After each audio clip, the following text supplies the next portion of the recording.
Hey there, welcome back to the channel. Today's the first major step in reassembly. We're going to get the ring and pinion back into the differential housing. Alright, here's the pinion with the new bearing installed.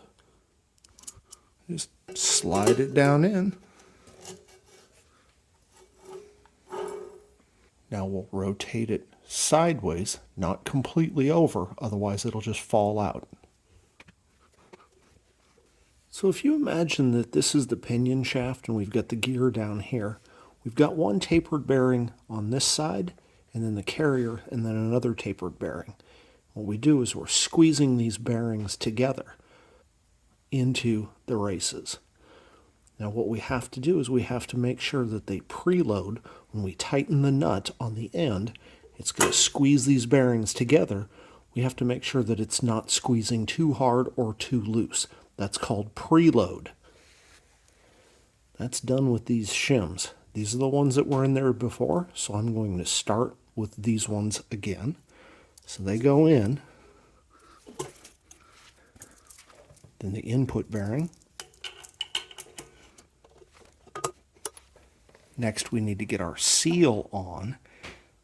Then the yoke, which is splined, it'll go down against this bearing, and then when we tighten the nut on the yoke, it pulls everything together. To drive this seal in, you really need something that sits on this edge all the way around. This is a ball joint socket. It's a 1 59/64, but you can see it's this rounded corner ball joint socket from I think this one fits a B body. It's the larger ball joint on a Mopar upper control arm anyway. But it fits just perfectly over that seal.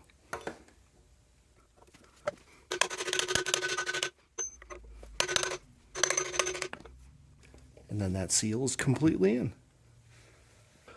There are a couple of things you want to really pay attention to on this yoke. The primary thing you want to look at is this surface here, which rides on the seal, or the seal rides on it, however you want to look at it. You can see there's a dark line right here. Focus. That dark line, damn it, focus, is where the seal rides. You want to make sure that it's not, something you can feel. I can't catch my fingernail on it. It's not very deep. But take a look at this other yoke I have laying around. You can see on it, if I can get it to focus, see that line right here? That's where that other seal rode. And what it's done is it's worn a groove into that surface, and so that allows gear oil to flow past that. So this will actually give you a weeping or a seeping kind of leak. Not bad, but it will definitely seep through there and get everything wet.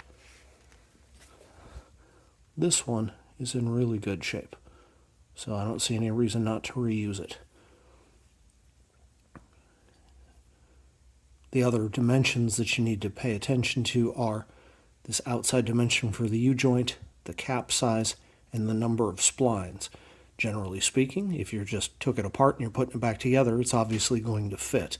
But if you have to get a new one from like a junkyard or something like that, make sure that the splines are right, and then the measurements across here and across here are correct. Before you put it in, make sure this surface is clean and this face is clean. This face is what goes against that bearing and pushes against it to give it that preload. These rubber seals, you should never run them on a dry surface. So lubricate it with gear oil, lithium grease. I'm just going to put a little WD on it.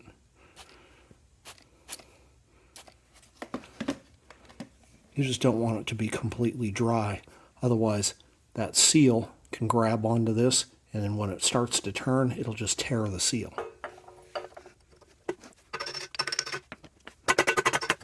I had to use a puller to get this off, so it obviously is not going to go back on super easy. The rebuild kit did come with a new pinion washer.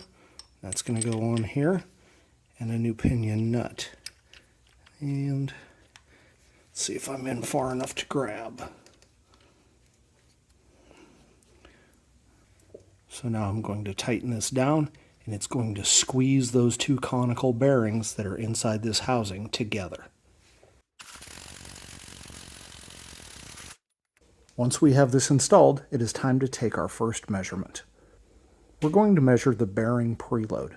So when we tighten this down, the two bearings get pulled together into their races. The amount that they're pulled, so the tightness, will affect how hard it is to turn the pinion. That's called the bearing preload. In order to test it, we need a torque wrench that does inch pounds. So we just put a socket on there, and then you turn it. You don't want to take the reading as you're trying to get it going. So it's going to jump up from that static friction. Once it goes to dynamic friction, once it's moving, you're going to want to look at it at that point. Right now, try not to roll this thing over here. So if I spin it, you can kind of see it right in there. It's at about 25, just a little bit over 25 inch-pounds. Factory service manual says it should be 10 to 20. So this is too tight. So what I have to do is I have to take the nut off, take the pinion out from the other side, and add a shim to give a little bit of space, which will lighten that preload. If you're too light here, you want to remove some shims and tighten it up. You want to get that so that it turns, again, 10 to 20 inch-pounds of force. I don't think you can see that, but there's almost no force required, so this is too little. This needle should move to probably somewhere around there, but it's not moving at all. So I got to take it back apart, and this time I'll probably take out one of the factory shims. I have to do some measuring and get, let's say maybe 5 thousandths out of it. But this is the process.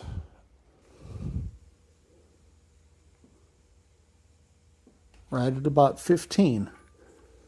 So that is set up and ready to go. All right, now that we have the pinion in, next is the carrier. Before you put the carrier in, make sure that this saddle on both sides and where these caps go on are nice and clean. You don't want any grit or any foreign objects in there that are going to prevent everything from seating just perfectly. Next, make sure your races are on both sides of your carrier bearings. And ever so gently, without smashing your fingers,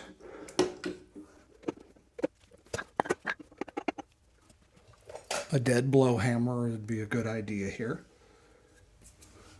Of course, I don't have one handy.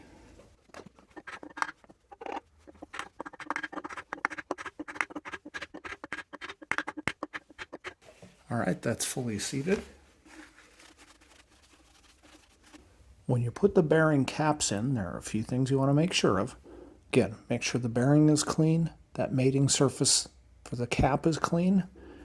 Then make sure this part of the cap and the mating surfaces are clean. You don't want anything in there because it will change the geometry of how this gets squeezed down. Now if you go back and look at how I took this apart, see this is marked. Oh, come on, focus. It's got an R right there. Let me flip it around here. There's a stamped R right here. And it is facing, well, with the bottom of the R this direction. It matches an R right there.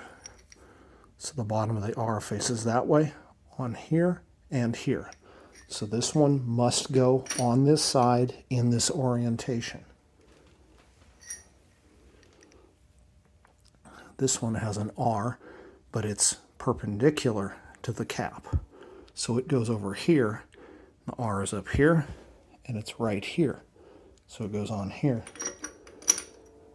Yours may have some other letter. Doesn't always have to be an R. I've seen different letters on different cases. I think it's just what they had at the time, or whoever was assembling it.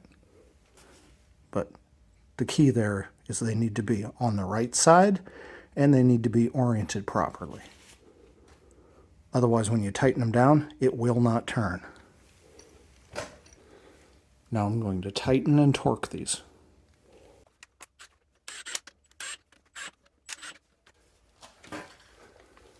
These get tightened to 60 foot-pounds.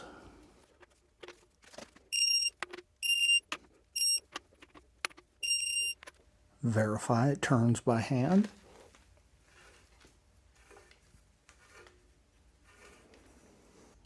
The next measurement we want to take is the lash.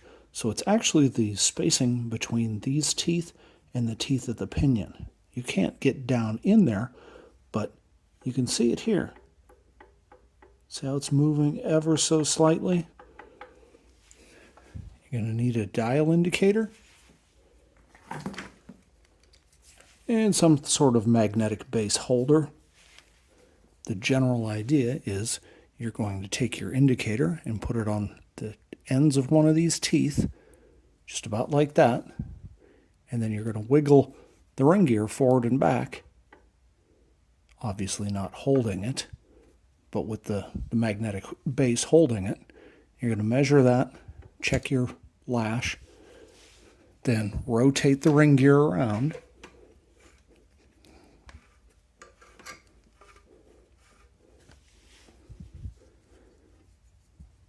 Put it on another tooth again and measure that lash. That's the general procedure. I'll set everything up and give you a quick overview, but that's all we're doing. We're going to check that, and let me take a look at the book here.